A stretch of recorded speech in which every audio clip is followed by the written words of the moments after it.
Well, hi there, racing fans, and welcome to another edition of Winning Ways, where Laff and I are in the hot seat, and big week's racing this week with Champions Day. Really a lot coming up. It's been very, very good. We've got great racing on Champions Day when you've got all the Group 1s, and obviously the titles will be decided whether it's breeders or trainers. Great horses and great...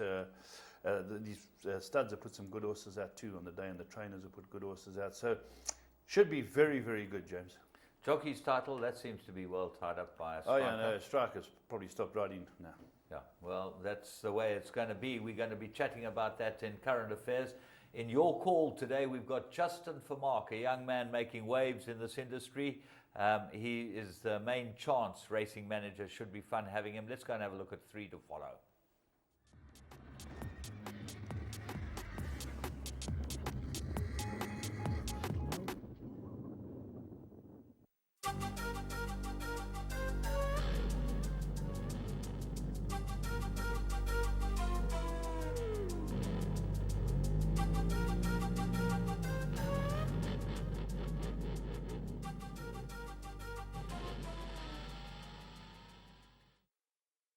Well, don't forget the National 2-year-old sale. It's the 15th and 16th of August, and there are a lot of bargains to be had there, and some very nice horses come to the sale.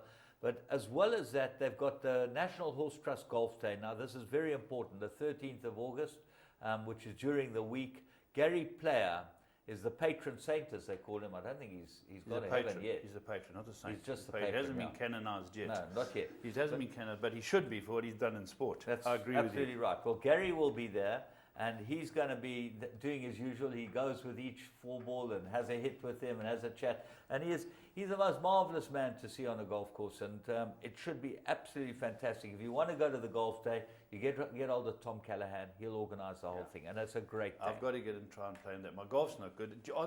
Is there anybody in racing who could beat Gary Player now in a game of golf? No one. No one. He's still too good. Yeah. He's still way too good. He's fantastic. He's 75 and off scratch is no one in the racing business. There are a lot that think they could beat him, but no one could beat him. Not no one will beat him. No, he's a legend. Let's go and have a look at our 3 to follow. Right, the first horse we're going to look at is by Tappet. Now, this is a very, very well-bred horse from the Justin Snade stable. And the race looked like it was going to be all Brett Crawford's, because the hot pot favourite was Abyssinia. But support came for the eventual winner, Pemba Island, and we liked the run of this horse, Tap Dance. It's a grey horse in brown and white silks. The leader is the favourite. If we look at the angle now, up in front is your 5 or 6 to 10 favourite, Abyssinia. The horse who beats him, Pemba Island, a lovely horse as well, is right there. But the horse we found, you will see, is a grey horse. And it's a few got lengths the white off cap. It's about quite a long way off them, isn't it? So starts to run on now, but the other two have got away from it, and I think this filly might be very good. Very good, beautifully bred by Tappet. And as you can see, the race has been there. The favourite's trying to hold off the challenge of Pemba Island, a very good race too. Carl Nice is just getting the up there, but have a look at this horse, Tap Dance, running on. It's 5 lengths back to the fourth horse, James. Well, Tappet's one of the best sires worldwide. He is just a fantastic sire, and this might be a very, very nice filly. I like the look of her. Yeah, I remember the American boy, what was his name, who came over, he went round the sales looking at all the Tappets, and he was... Kip Enster? Yes, that's him, and Kip he was Enster. saying, this is a stallion to be with, and this was a cracking run. Keep an eye on Tap Dance. Right, we're going to move on to Scottsville, the 21st of July. That was yesterday, and what a day's racing. Mike de Kock stepped out a couple of first-timers. We're going to pick them both up because we think they're both nice horses. Let's go and have a look at the 1,400-metre mark and watch this horse win. Whistle stop. Yeah, this is by the all-conquering stallion Silvana. Just a slight step to get into stride, and Anthony Delpech gives him a few scrubs up in the one of the shakes. It's Hamdan's colours and finds itself midfield. And James, you know what's interesting here? From behind it, one of the horses smacks the rail. You'll see now what happens is it actually happens now. It looks like Sean Cormack comes over, and Randolph, I think, hits the rail. So it's 2 races now. Yeah, two. It's last of this group that's in focus here. It's a really nice horse, this. And had some opposition, there's no doubt about it. J-Boy is a very nice horse who wants a little bit further. Dreamaway had found support, Dryer's horse. So they look to be the main dangers. And bear in mind, the horse we found unraced. First time on a race course. And Anthony here, James, he looks and he says, I'm going to give him a clear run up the outside. So note, he's on the fence running around in about 7th, but does he move on to finish? Well, he pulls him right out to give him the clear run. Here he comes. He's one off the right-hand side now with the sheepskin noseband. And he runs on really well. The interesting horse is the horse that ran 3rd, Dream Away, which got the interference and dropped right out of it. So that ran quite a good race too. So that's one for the very good race. But watch this horse quicken up. This is a very good horse. We've seen Michael Lukoki. He's got Vercingetorix, who's an unbeaten Silvano as well. This puts quite a useful field to bed. Brian Bernard's horse, J-Boy, who runs 2nd, just needs probably a little more ground. And as James said, Dream Away, very good run after that Gemors at the first bend. Absolutely. Let's go and have a look at the other one, which is the 1,200 meters, the last race of the day, Capricorn Ridge by Tiger Ridge.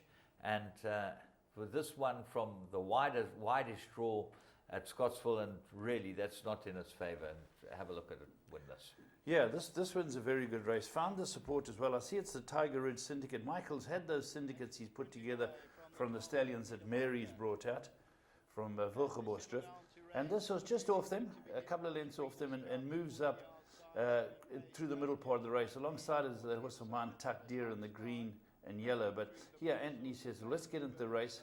There, you know, we found the support, and it's obviously well lucked in the betting, James. Yeah, he's a couple off him, but these horses are well tried. I think that the one thing about Mike de Kock is that if the horses come out to the racetrack having been galloped, they know what it's all about, and this horse knows exactly what to do. He's right in the race now, and he goes on and wins readily against the field, which might not have been that good, but the 3rd was Gold Angus. He's that big, ugly Argentinian horse Michael spoke to us about. Yeah, he runs a good race. Thinks a bit of that horse, but this horse wins a good race now. Now he's asked to quicken up and go and do his job, and he does it convincingly. James, what's interesting, the runner-up in Steve Stolice's colours, a horse called Breeders' Cup, gets up to 2nd. Now, speaking to Garth Puller off the race, they told him euthanize this. Never see a race course, hasn't got a wither, it's a little rat. 2 runs, 2 seconds. So that's very well done to Garth Puller with Breeders' Cup as well. But the winner is the horse I think we've got to follow. Well, it shows you they come in all shapes and sizes, racehorses, and that's why we're still training horses, you and I, because you get a chance with anything. You just never know. You never know what's going to come through your doors, and you think, well, I don't think too much of this, and suddenly it's won the oaks for you. Yeah, they blossom. And that's what happens with them. But those 3 look like some nice horses to follow, and the other horse to follow, I would think, is Samanga Kamala. Phew, isn't he on a red-hot roll? I was watching him in Gauteng, then he went up to, was it in Gong? He went, Hey, I know he had won the first 2 when I looked over. Every time I looked, there was Samanga. I don't know how many he ended up having up there, but well done to him. He certainly is the up-and-coming star. 5 out of 6 in the pick 6, and he nearly looked like he was going to win the last leg as well in Joburg. He rode the jackpot in Joburg, and 5 out of 6. What a very nice young man. Well done to him, and let's well hope it keeps going for him, because he's certainly making his mark, winning these Group 1s. Right, we're going to have a look at the blast from the past, and obviously with this week with the Gold Cup coming up, we're going to go and have a look at last year's Gold Cup, the 2012 Gold Cup.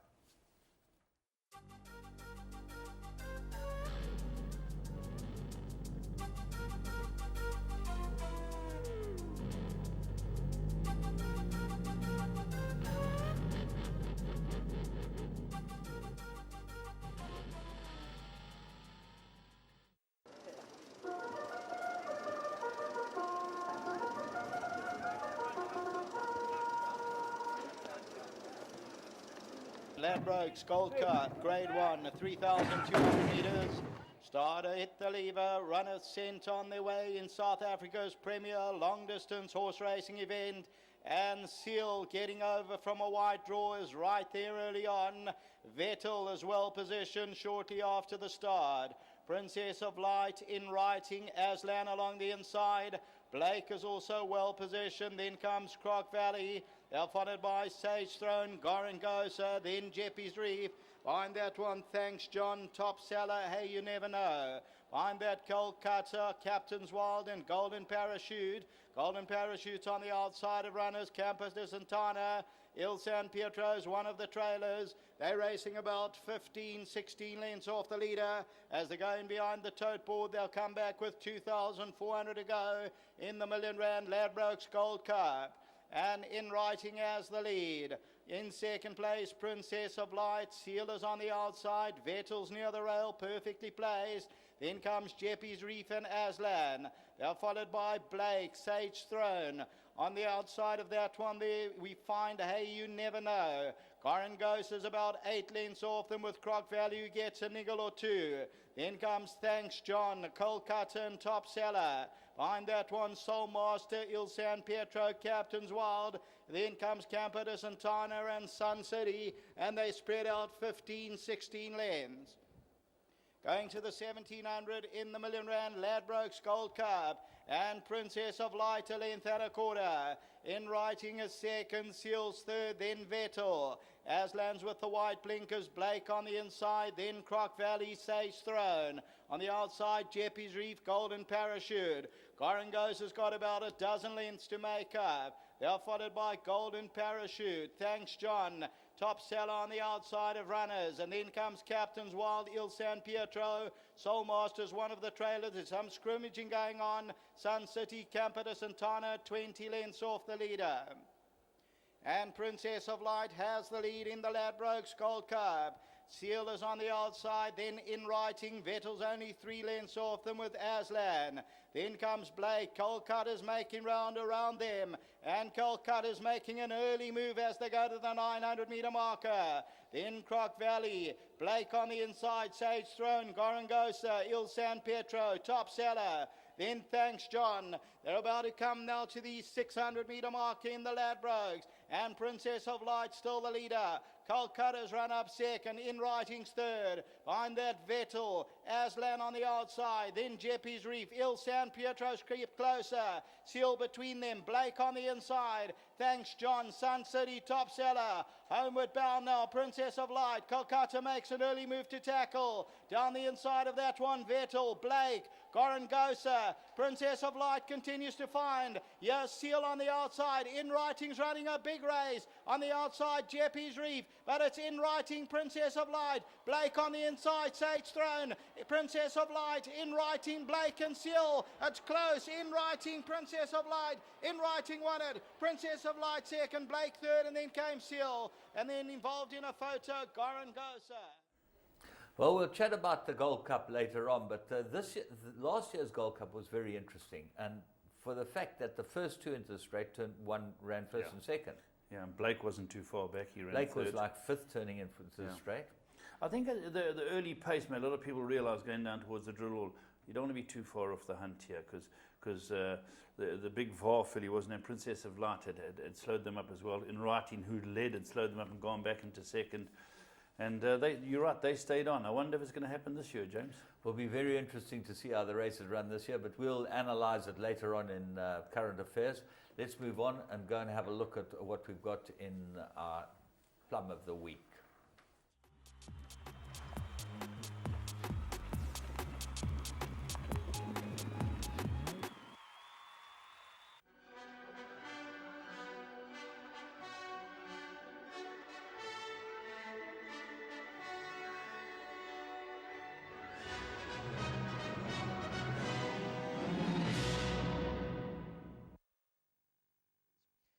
Time, Chosen Goddess looks to go on by a length. Antonio's Fortress the first one to put pressure. Augusta National towards the inside, 3 lengths to go. Bermuda Sloop. Blue Route in the yellow silks is looking to come out the pack, but Antonio's Fortress about to hit the front, and Blue Route's all over them down the centre, and Blue Route looks full of run with 150 to go, and Blue Route comes gliding into the lead. Towards the inside, Antonio's Fortress second, but it's all Blue Route. Antonio's Fortress second, Bermuda Sloop, Augusta National, but within a couple of strides. Well, there you are. You could have got